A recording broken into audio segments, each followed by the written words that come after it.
नमस्कार।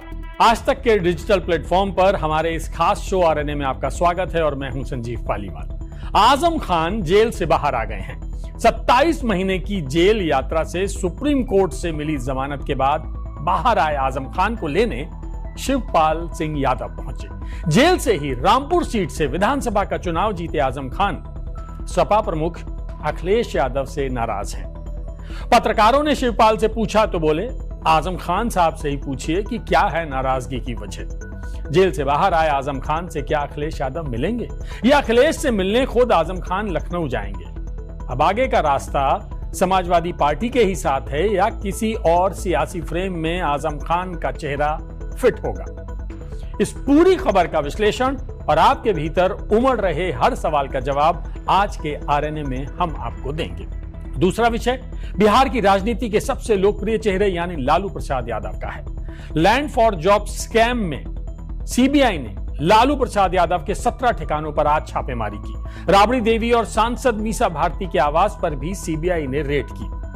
मामला तब का है जब लालू प्रसाद यादव तत्कालीन यूपीए सरकार में रेल मंत्री थे। क्या है पूरा मामला, क्या है इस छापेमारी के मायने? विस्तार से इन सारे सवालों के जवाब आज के आरएनए में, क्योंकि आरएनए मतलब रियल न्यूज एनालिसिस, यानी हम फेक न्यूज नहीं दिखाते, उससे रखते हैं दूरी और बताते हैं आपको बातें जरूरी, वो भी पूरे विश्लेषण के साथ। तो रहिए हमारे साथ और जानिए अपने सरोकार वाली खबरों को विस्तार से। लोकतंत्र में सत्ता कभी किसी के पास हमेशा के लिए नहीं रहती। ये तवे पर पड़ी रोटी की तरह उलटती पलटती रहती है। इसलिए हुकूमत किसी की भी हो, उसे सत्ता का गुरूर नहीं होना चाहिए, क्योंकि लोकतंत्र में सत्ता कभी भी किसी के भी हाथ आ सकती है और निकल भी सकती है। खैर, आज आजम खान जेल से बाहर आ ही गए। जेल से ही उन्होंने रामपुर सीट से विधानसभा का चुनाव लड़ा और जीता। जब जेल गए तब सांसद थे, लौटे तो विधायक हैं। लेकिन 27 महीनों में जेल का यह सफर सियासत में एक सबक की तरह है, सबक जो हुकूमत के ताकतवर होने का एहसास कराता है। तो एक सबक यह कि कोई कितना भी ताकतवर क्यों ना हो, कानून के कटघरे में वो एक आम आदमी है और उसके लिए भी कानून की महत्ता उतनी ही होनी चाहिए। यह तो बात सबक की हुई। अब आइए खबर पर। तो खबर क्या है? खबर यह है कि समाजवादी पार्टी के वरिष्ठ नेता आजम खान 27 महीने के बाद जेल से रिहा हो गए हैं। वो यूपी की सीतापुर जेल में बंद थे। प्रसपा अध्यक्ष शिवपाल यादव, याद है ना आपको, चाचा हैं अखिलेश यादव के, तो प्रसपा अध्यक्ष शिवपाल यादव आजम खान के दोनों बेटे अब्दुल्ला और अदीब के साथ उन्हें लेने के लिए सीतापुर जेल पहुंचे। आजम खान को सुप्रीम कोर्ट ने 19 मई को अंतरिम जमानत दी थी।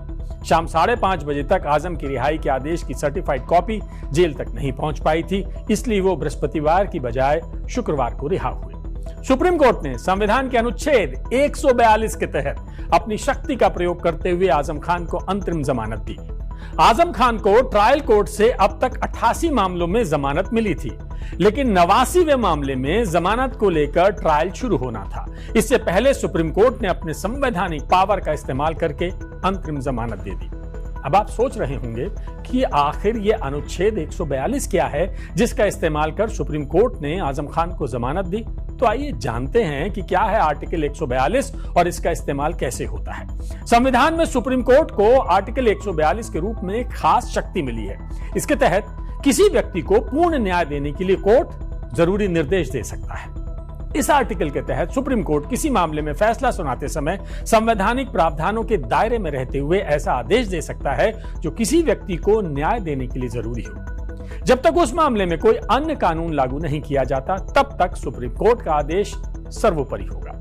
इस आर्टिकल के तहत कोर्ट फैसले में ऐसे निर्देश शामिल कर सकती है जो उसके सामने चल रहे किसी मामले को पूरा करने के लिए जरूरी हो। इसके साथ ही कोर्ट किसी व्यक्ति की मौजूदगी और किसी दस्तावेज की जांच के लिए भी आदेश दे सकती है। कोर्ट अवमानना और सजा को सुनिश्चित करने के लिए जरूरी कदम उठाने का निर्देश भी दे सकती है। आपको बता दें, इससे पहले भी आर्टिकल 142 का इस्तेमाल कई बार हुआ है।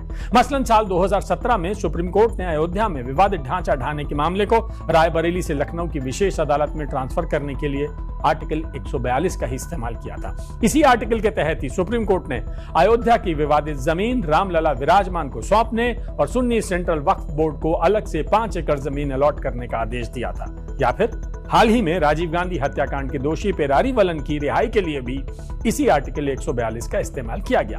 हालांकि सुनवाई के दौरान सुप्रीम कोर्ट में असिस्टेंट सॉलिसिटर जनरल राजू ने आजम खान की जमानत का विरोध किया था। उन्होंने कहा था, आजम खान ने यह बयान दिया था कि जिस एसडीएम ने मेरे खिलाफ मुकदमे लिखवाए उसको मैं देख लूंगा, मेरी सरकार आने दो बस। इस पर सुप्रीम कोर्ट ने कहा था कि आप ऐसा नहीं कर सकते राजू, बेल अलग मामला है और इसके बाद जेल अलग मामला। कोर्ट ने यह भी पूछा कि क्या उन मामलों में जमानत दी गई थी। इस पर असिस्टेंट सॉलिसिटर जनरल ने कहा कि हां, लेकिन वो आदतन अपराधी हैं, जमानत नहीं दिए जाने का ये एक आधार है। असिस्टेंट सॉलिसिटर जनरल ने यह आरोप भी लगाया कि आजम खान ने पूछताछ करने गए जांच अधिकारी को भी धमकी दी थी। आजम खान की ओर से पेश हुए वकील कपिल सिब्बल ने कहा कि इस मामले में एक ही शिकायतकर्ता ने पूरक शिकायत की है। आगे की जांच के लिए कोर्ट की ओर से मंजूरी नहीं दी गई है। वे खुद ही जांच कर रहे हैं, जबकि यह केस 13 साल बाद दर्ज हुआ था। ये क्या हो रहा है? आजम खान के वकील ने यह भी कहा कि हम स्कूल नहीं चलाते, हमने कुछ भी नहीं किया है। आजम खान को किसी भी तरह की राहत का विरोध करते हुए असिस्टेंट सॉलिसिटर जनरल राजू ने कहा था कि करीब 19 मामले दर्ज हैं। उनकी ओर से यह याचिका केवल सहानुभूति के लिए दायर की गई है। वे भूमाफिया हैं। नया मामला फर्जी दस्तावेज से स्कूल को अनापत्ति प्रमाण पत्र जारी करने का है। केस दर्ज कराने वाले अधिकारी को धमकाने का भी मामला है।